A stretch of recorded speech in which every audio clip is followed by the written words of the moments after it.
Olá, pessoal! É muito comum que no oitavo e no nono ano do ensino fundamental sejam estudados os conjuntos numéricos e vocês seguirão utilizando esses conjuntos numéricos nos próximos anos escolares. Então, nesse vídeo, eu trouxe um resumo para vocês de 5 conjuntos numéricos: naturais, inteiros, racionais, irracionais e reais. Então, vamos lá! O conjunto dos números naturais é o conjunto mais básico, mais comum, aquele que vem sendo utilizado desde que nós éramos muito pequenos. Esse conjunto, ele é representado pela letra N de naturais. Para indicar conjunto, geralmente ele vem assim, ó, com um tracinho em uma das perninhas do N.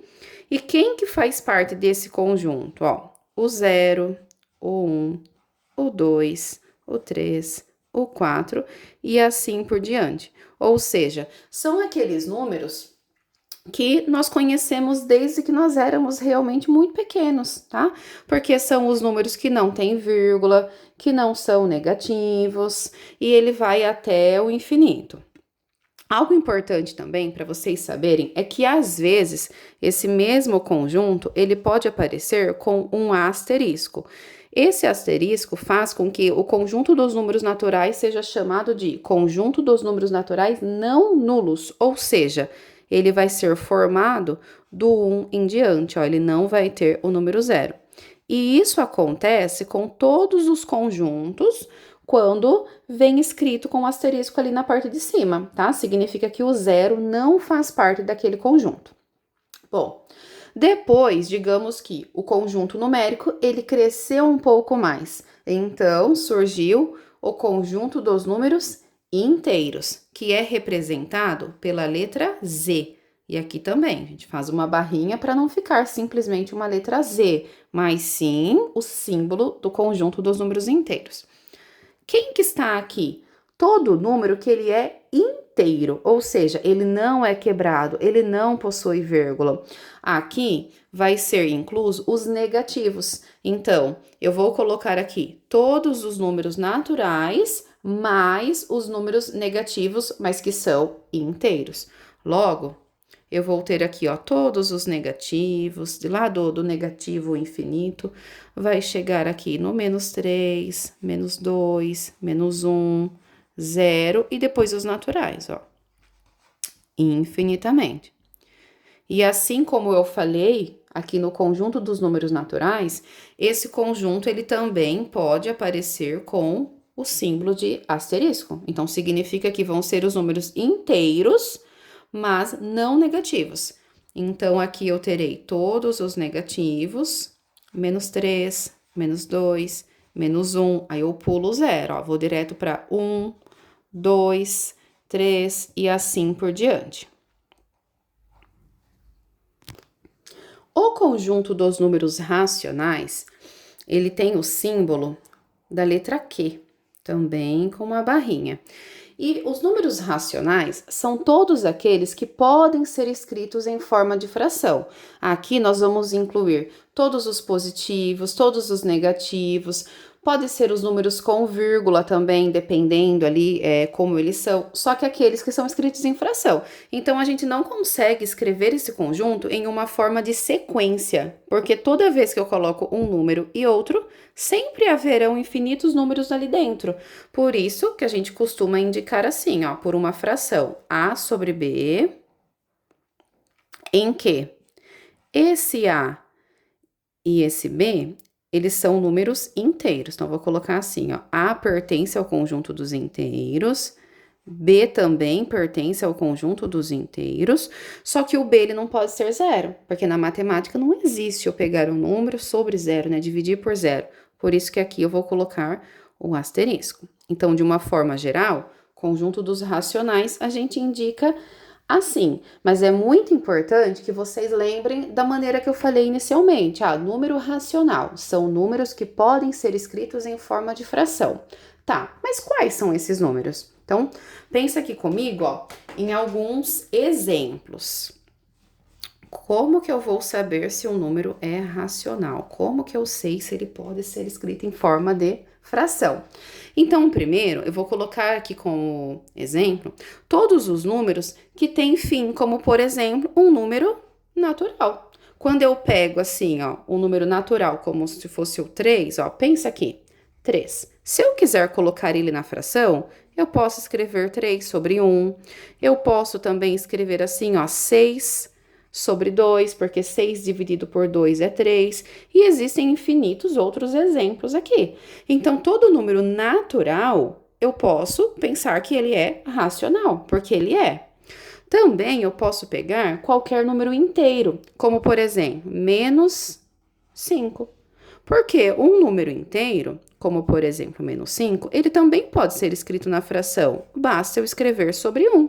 Menos 5 por 1, ou eu posso colocar menos 10 por 2, e existem outras infinitas formas. Então, todo número natural é racional e todo número inteiro também é racional. Aí, além desses exemplos aqui, outro exemplo é eu pensar em todos os números que são finitos, ou seja, todo número que tem fim.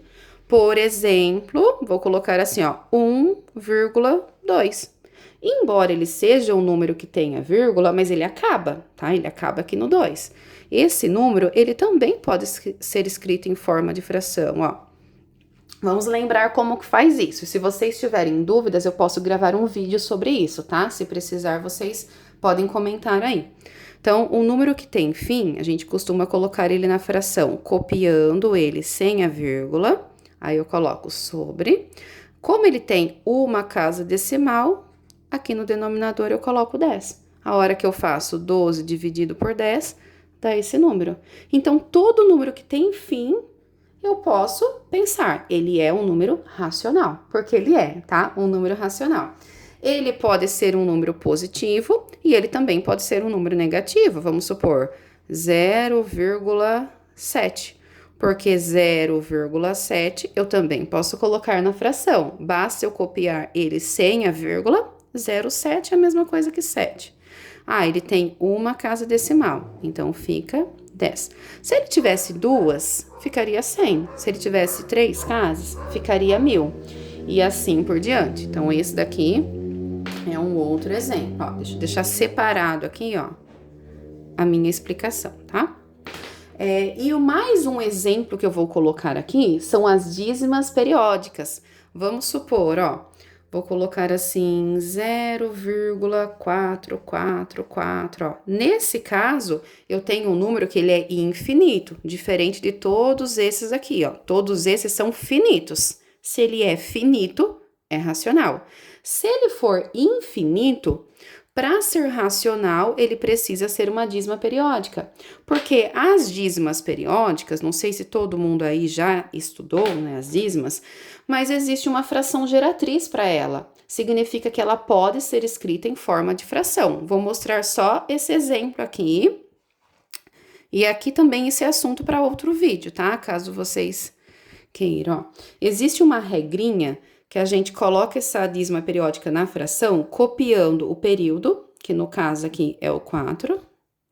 E como o período ele é composto por um único algarismo, a gente vai lá e coloca 9, tá? Não darei mais detalhes, porque como eu falei, é um assunto para um outro vídeo. Mas basta vocês lembrarem assim, toda dízima periódica eu consigo colocar na fração, porque existe até uma regra para isso, um método para isso. Então, se eu consigo escrever em forma de fração, significa que vai ser racional, tá?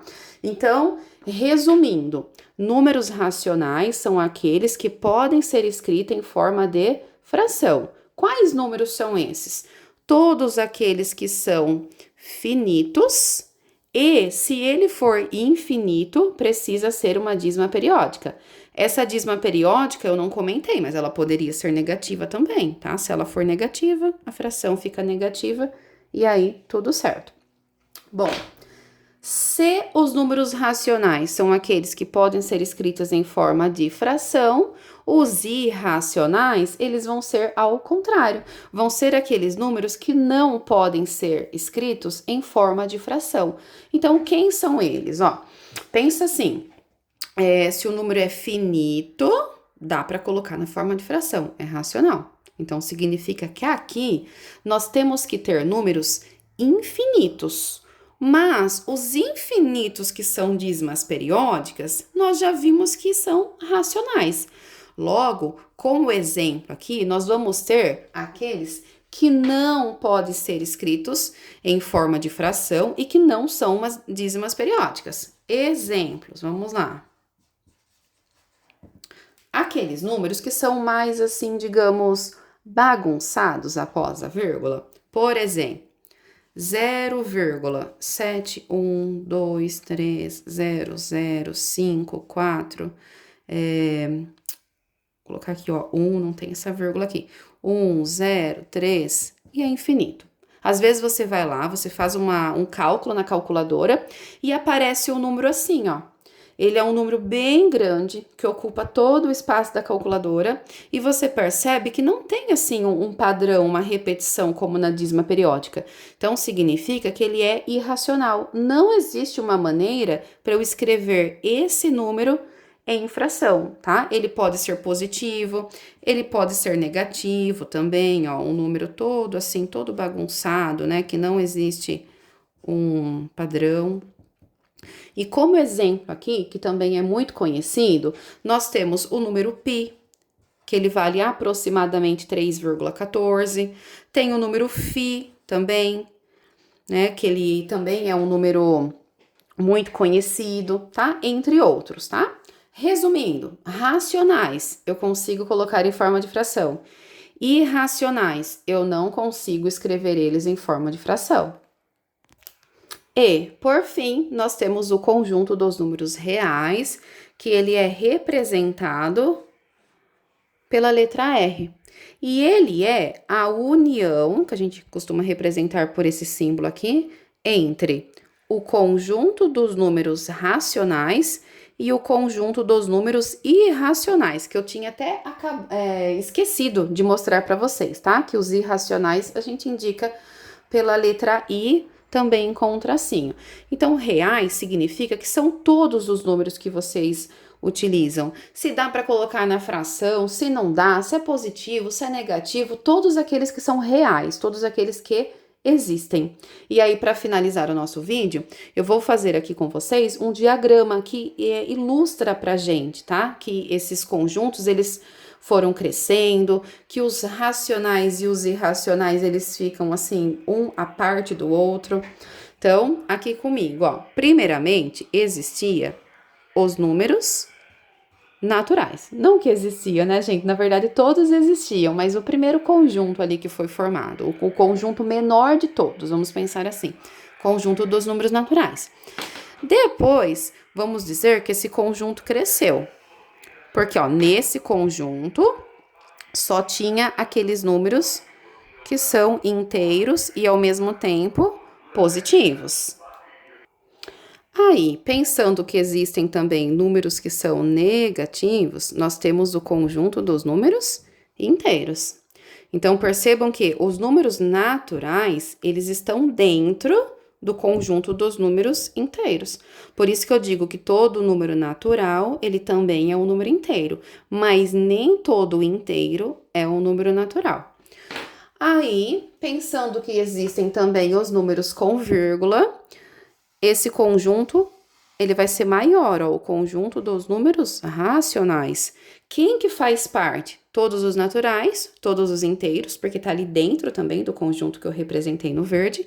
Só que aqui nós também temos os números com vírgula, então 0,1, menos 4,3. Aqui nós temos as dízimas periódicas também, tanto as positivas quanto as negativas. E aí, totalmente à parte, que uma forma de representar é colocar aqui, assim, ó, do lado, nós temos o conjunto dos números irracionais, que, por exemplo, tem o π, né, que eu falei para vocês, que é aproximadamente 3,14, tem o φ, que é aproximadamente 1,618, e todos os outros números ali, que são mais bagunçados após a vírgula, aqueles números que não têm período. Então, percebam que esses conjuntos, eles ficam separadinhos aqui na minha representação. Significa que todo número, ou ele vai ser racional, ou ele vai ser irracional. Não tem como ser as duas coisas ao mesmo tempo. E aí, para fechar, a hora que a gente junta tudo isso daqui, nós temos o conjunto dos números reais. É isso, pessoal. Se ficou com alguma dúvida, coloca aí nos comentários para mim que eu respondo, tá? Tchau, tchau!